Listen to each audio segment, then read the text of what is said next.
It's time for Herd Mentality, the weekly episode where you control the discussion today on Locked On Bills. You are Locked On Bills, your daily Buffalo Bills podcast. Part of the Locked On Podcast Network, your team every day.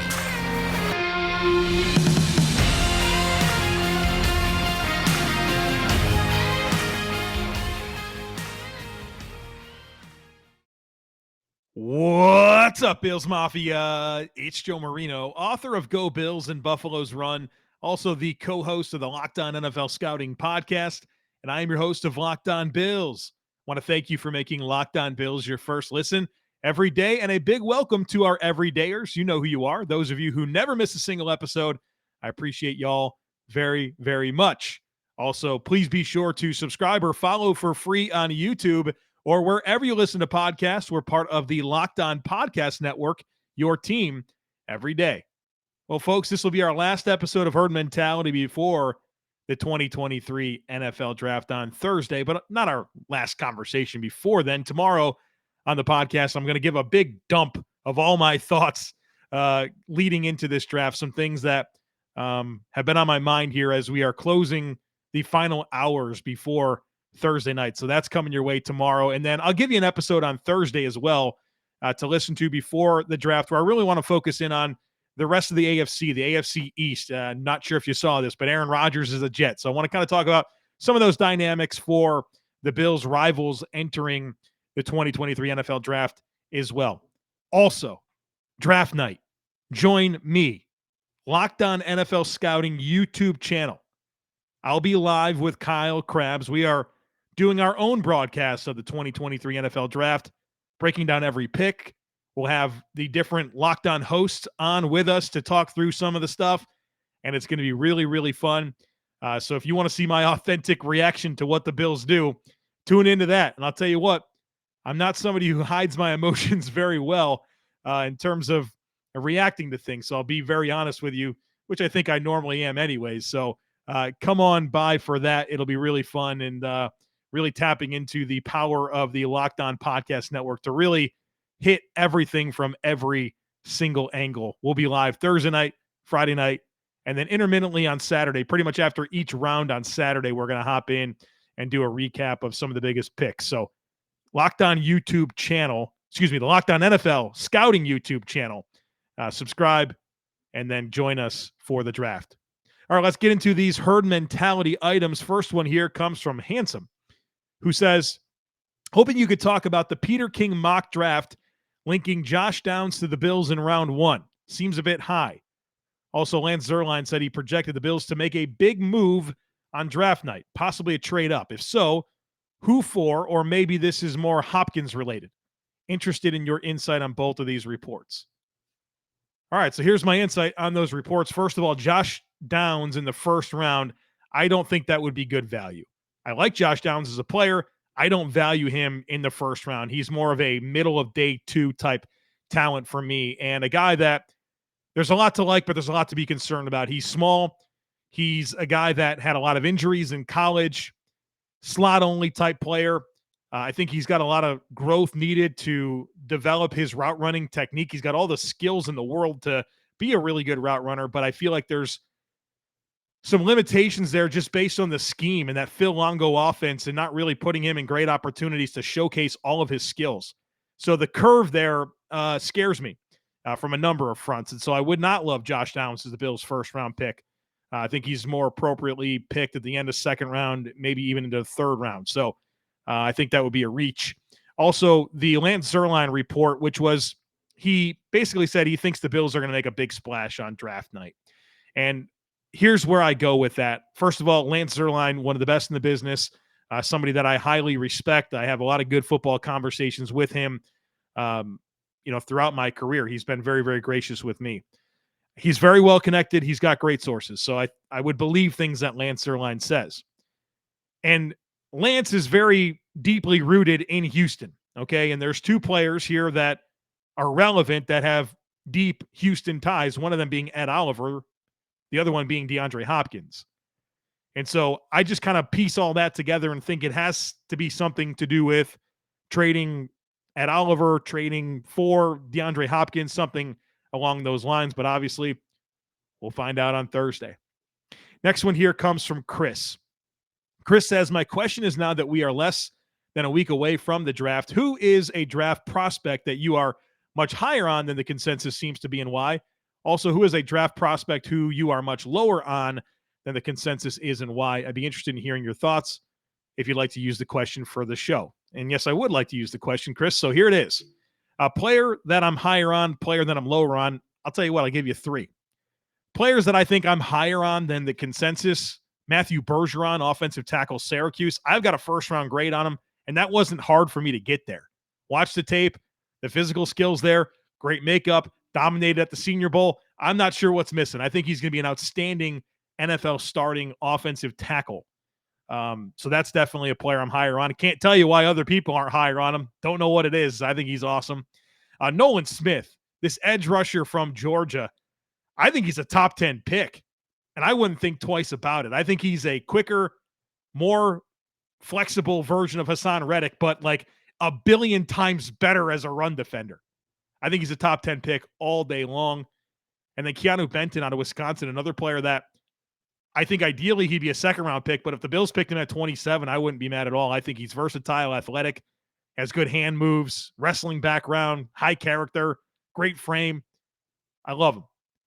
As for players I'm lower on, Bryce Young, quarterback, Alabama, I'll tell you what, I'm just not oozing over this guy like I see some people. He's 5'10", 190 pounds. There's a path for him being a great player in the NFL. I'll let some other team figure that out. 5'10", 190, 32% of the pressure he faced in college last year was his fault for holding onto the football. He has an average time to throw of over 3 seconds. That's a recipe for disaster for me. That small, with that level of relying on improvisational skills, right? Wants to play off script a ton. I don't know. He's not for me. Somebody else could figure him out. I'd go with a different quarterback if I were the Carolina Panthers. Again, I think there's probably a path for him to be a really good player, but it wouldn't be for me. I mean, this guy plays from his tippy toes. Watch him play. He drops back in the pocket, gets tons of depth he can't see, and he's on his tippy toes. I think there's a massive concern about how his game translates to the next level. Kalijah Cansey, the defensive tackle from Pitt, sub 31-inch arms, 280 pounds. I mean, are we living in a world where we have designated pass rush specialists on the interior? Is this a thing now? I let some other team figure that out. And the other guy is Quentin Johnson, the wide receiver from TCU. I recognize the physical skills, some really exciting plays at TCU, but I don't think he's a great separation guy. His best skill is yards after catch. Hands are inconsistent. Ball skills are inconsistent. I don't know. Big 12, big-bodied receiver that didn't necessarily show dominance at the catch point at the college level, that needs a lot of growth as a route runner. I'd let somebody else figure that out as well. So those players could all be really good. They are just not for me. Next one here comes from Harry. Harry says, I listened to the Locked On mock draft all weekend while cranking out yard work. Believe it or not, I did too. I'm not kidding. I was in my yard this past weekend pulling weeds and, getting some things taken care of that I needed to. And I listened to it and I loved it. I absolutely loved it. Carrie goes on to say, I got to be honest, this draft has me spooked for all the outliers. Me too, Harry. Prototypical size, weight, length is all over the place in the first round. I feel like this further suggests trading back is the correct way. Give yourself more cracks at hitting on day 2. What is your ultimate analysis of this class? Do you think we'll see more classes like this in the future, basically more high ceiling versus low floor versus blue chip prospects? I'll tell you what, I think there's just some uniqueness to this crop of players. I have one guy that has an actual top 10 grade, and that's Jalen Carter out of Georgia. And even him, there's concerns there, right? Maturity concerns, major red flags that you got to be mindful of. And so, yeah, I think it's weak at the top. I don't think there's a ton of depth. Like in general, I think at some positions there's a lot of depth. Cornerback is loaded. Edge rusher is loaded. I think it's a good wide receiver year, but there's also not premium talent at wide receiver, and there's a lot of niche players. I do have a lot of concerns about the depth of this class, and I think a big reason why and I think this may happen for a couple of years here, is just normalizing things coming out of the COVID year where some players were able to take advantage of an extra year of eligibility. I think it kind of set off the balance of the typical talent pools that are coming into the league. So there's ways you can help your football team in this draft. I certainly believe that it's meaningful. I'm not saying like throw all your picks to the wind, but it's definitely a class with a really different makeup than we're used to seeing. I mean, a 5'10", 190-pound quarterback is going to go number one. We got a 280-pound defensive tackle with sub 31-inch arms. It's going to go pretty high. I mean, Emmanuel Forbes, 166-pound cornerback. He's probably going to go in the first round. There are just a ton of size-deficient players in this draft that are going to wind up being high picks. And I think when you count on exceptions to be answers, you're playing a dangerous game. And it scares me in a lot of ways, this draft class. But, again, there's certainly ways you can get meaningful players, and I don't think that's an excuse. Brandon Beane needs to go out there and find some guys that can really help this football team now and in the future.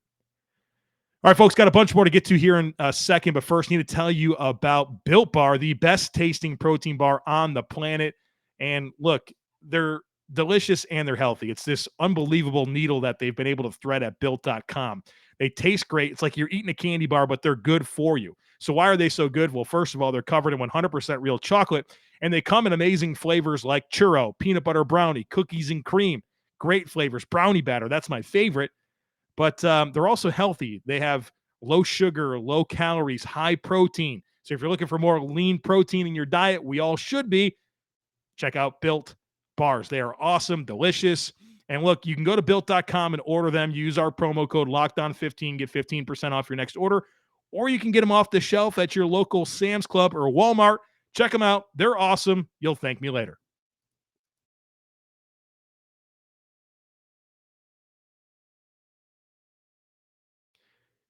The next one today comes from Bills WZA, who says, can Terrell Bernard get better? You shared your evaluation of his rookie tape, but that was based on a very small number of snaps in his rookie season. You've also talked about how players don't typically reach their full potential until their third season, so should we be giving him more of a chance?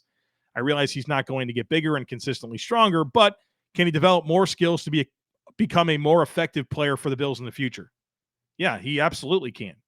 There's nothing definitive that we can glean from Terrell Bernard and the limited amount of snaps he played as a rookie.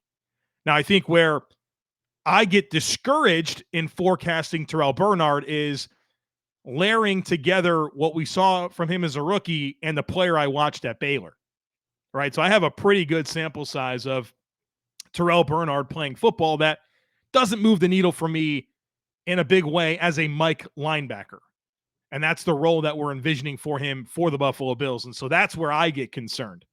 And so, yes, there's absolutely a path for him to improve. The book is far from written, and he deserves that opportunity to prove that he can be an answer for this team as a top 90 pick. But I feel like layering together the player I watched at Baylor and the way I felt about him coming out of college with the player I watched as a rookie with the role that he's going to be asked to play, it doesn't move the needle much for me, but boy, do I hope I'm wrong. Boy, do I hope I'm wrong. I hope he's an amazing starter for the Bills. I hope I buy his jersey one day. I hope he's everything they imagine him to be when they drafted him and more. I just have my concerns about that actually happening. Brian says, what do you think is currently the deepest position group on the Bills? What do you think is the thinnest position group on the Bills? I like this question a lot. I think the deepest is corner or interior offensive line. I think you've got a bunch of guys that can start at both spots. I mean, interior offensive line, your starters, obviously Bates, Morse, and McGovern, but you got David Edwards behind those guys, who is absolutely an NFL starting caliber player, in my opinion. You got Ike Bucker, who's been a nice backup for this team. And you got, David Questenberry has played some interior. You've got Tommy Doyle, who's getting trained up on the interior. I feel good about that group. And corner, you got Trey White. Kyrie Elam was your first-round pick last year that showed a lot of promise. Christian Benford, Dane Jackson. That's 4 deep there, and guys that, can play. I think that's really good. I mean, safety as well, where Poyer and Hyde, and then it's Taylor Rapp, who I think is an NFL starter. DeMar Hamlin, who's gained a lot of experience as a young player. Cam Lewis is your fifth safety. That's pretty strong. I think for the thinnest groups on the team, tight end, I mean, you're one snap away from Quentin Morris as your starting tight end, and behind him, you have nothing. I mean, the Bills are probably going to draft a tight end this week that's going to make the team as the tight end 3, maybe even the tight end 2. I think linebacker is really thin because I don't see a starter at Mike linebacker. And so that obviously gives me a lot of reason to think that that's super thin as well. And I think you can make a case for defensive tackle, and most of that's rooted in my concerns about Tim Settle and my concerns about Jordan Phillips being available, and you're one snap away from some other guy having to be part of the rotation and playing 25% of your snaps on defense. So that's where my mind goes when I consider the deepest and the thinnest position groups on the team. C and D says 2 things. Firstly, why do you think we have not heard much talk about Khalil Shakir, whether it be increased role in the slot or taking over on the outside next year? Secondly, what are your thoughts about the Bills beefing up at defensive tackle, rolling with Dotson or Bernard at Mike with more 3 safety looks? All right, so let's talk about the Khalil Shakir piece of this conversation. I feel like I've tried to push that as much as I can, even especially yesterday on the podcast where I said, look, if Khalil Shakir was in this draft, and because I use numerical scoring that can carry over year to year, Khalil Shakir is my wide receiver 7 in this class. And he's already been on the team for a year and has been trained to play in the slot and outside, and should really be able to build upon that game experience he had last year and go to the playoffs. I mean, the guy caught some passes in the playoffs, only 10 during the regular season. But in the playoffs, his opportunities really ramped up. And so that, to me, is so important in this conversation, and I'll get into it a little bit more tomorrow. But for all the panic out there about wide receiver, this guy's still there. Plus, they signed Trent Sherfield and Deontay Hardy, who I feel like they have some pretty robust plans for at least Hardy. Oh, by the way, Diggs and Davis are there. I'm not as concerned about receiver as a lot of people are. I'm really not. And a lot of that is because of what I think Khalil Shakir can do. The other part of your question is about rolling with Dotson or Bernard, beefing up at D tackle. Look, if you're going to roll with Bernard, you better beef up at D tackle, because you're going to have the 2 smallest linebackers in the league on the field in Milano, in Bernard. And you kind of factor in Taron Johnson as that other quote unquote linebacker, and you've got the smallest second level in the league. You better get some beef up front if you guys want them to be uncovered and be able to play fast and use their range to their advantage. You don't want those guys dealing with a ton of contact. So, yeah, if you're doing that, you better find a little bit more with that D line. All right, folks, we got a bunch more to get to here in just a moment, including dueling mock draft submissions from a father and daughter for the 3rd year in a row. That's really fun. Coming up right after a very quick break.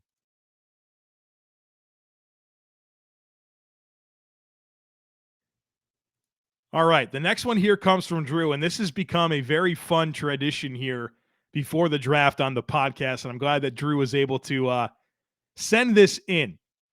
And here's what Drew sent in. He said, it's time for the 3rd annual dad-daughter draft duel. Here, my daughter Lexi, who's in 5th grade, and I both make mock drafts, and you decide whose draft would be better for the Bills. Usually, Lexi likes to trade up for offensive weapons, while I trade back for linemen. You preferred my draft the first year, and Lexi's the second. Now it's time for the rubber match. Whew. I feel a lot of pressure about this. I'm not going to lie. I guess maybe because I have a daughter. I don't know.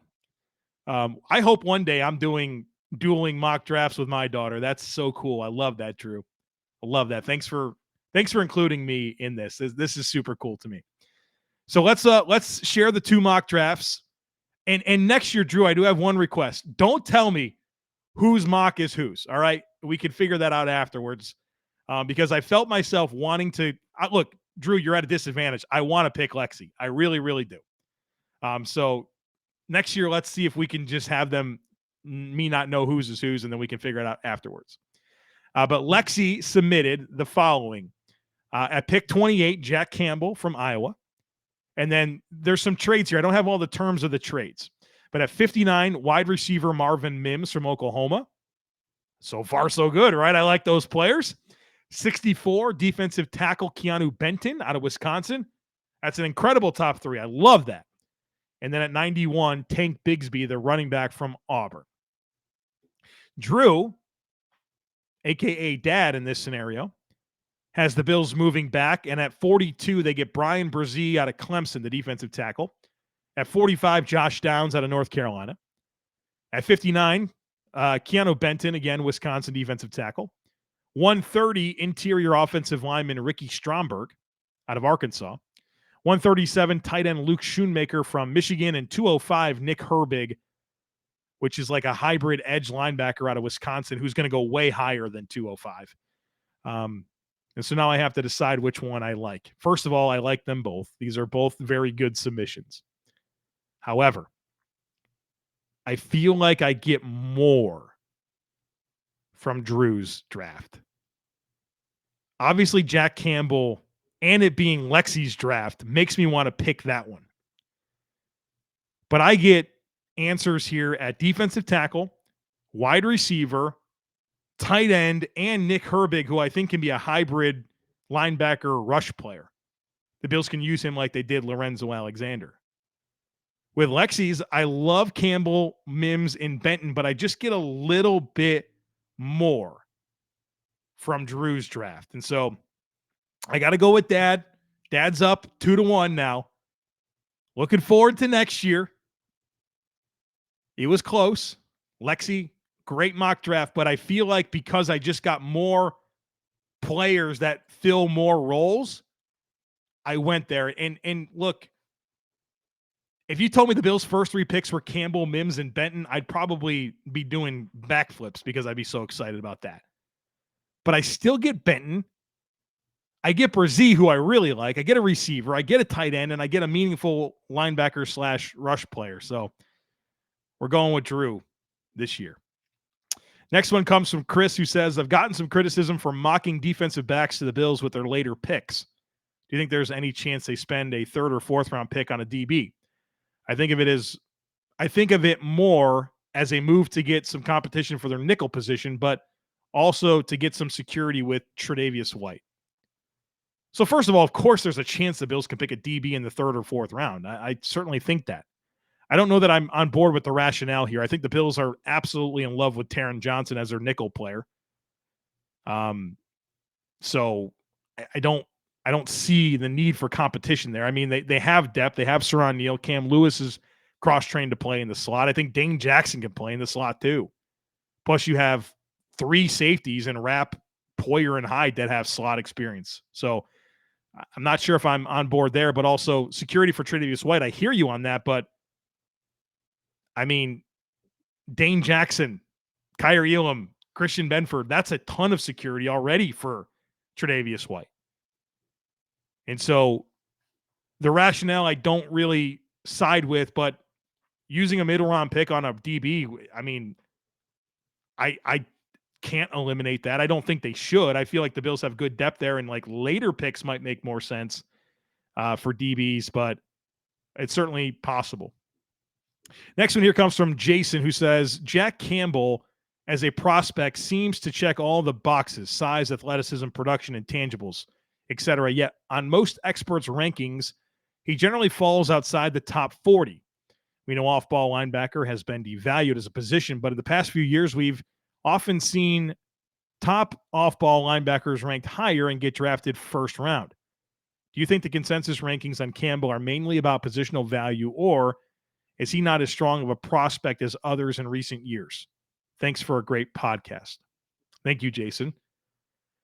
I've not looked at a ton of draft rankings this year, to be honest with you. I've looked at mine, and I've looked at Kyle Krabs, who I work together with on the Locked On NFL Scouting podcast. We both have Jack Campbell as a top 25 player. So I can't tell you why other people don't value him there, but I can tell you that I do. And I think what this really comes down to is scouting in a vacuum. And when you scout in a vacuum and you're being mindful of all 32 teams, you are not getting specific enough to differentiate your rankings from how they will look different from team to team. I mean, there are 32 different draft boards that are going to be used this weekend. There is no such thing as a consensus big board. It's going to look different for every team based on what they value. And so I think in a vacuum, a player like Jack Campbell might get moved down. But for some teams, he's going to be a lot higher. I don't know. To me, I've talked about scouting. It's about risk assessment. You're looking at a player. You're looking at everything that they bring to the table.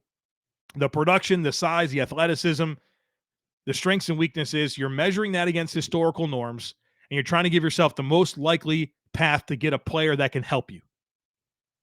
And when I put Jack Campbell through that lens, poking holes is very difficult.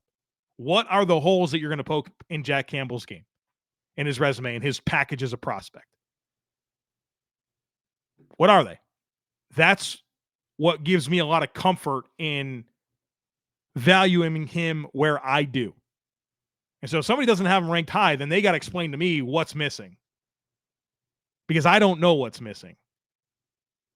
I don't think he's a top 10 player. He's not a Roquan Smith or a Tremaine Edmonds or a Luke Kuechly or anything like that. And there's certainly tiers within the guys I just mentioned. But I think this guy can be an above average starting Mike linebacker that makes plays, but also gives you the intangibles, leadership, communication skills that you really need from that position. And because I think he could be an impact starter and do all that stuff, pick him at 27 and don't think twice about it if you think that's your guy. So there you have it. Tomorrow on the podcast will be, I'm calling it a thought dump. I just have I have it. If you saw a piece of paper in front of me right now, you'd see what I'm talking about. I just been writing down random things that have been on my mind as I've navigated through, of course, evaluating the prospects, evaluating the team needs for the Bills, other teams, all that type of stuff. I'm going to give you a big just dump of thoughts tomorrow on the podcast for how I think the Bills should attack this NFL draft. So come on back for that. And then, of course, we'll have, like I said earlier, a Thursday podcast, and then we're going to react, right? We're reacting to what the Bills do each day of the draft. So plenty of content is coming your way over the next week, right? So make sure you're subscribed. We'd love it if you took a second to rate, review, share the podcast. Have a great rest of your day. Go Bills, and I look forward to catching up with you again tomorrow.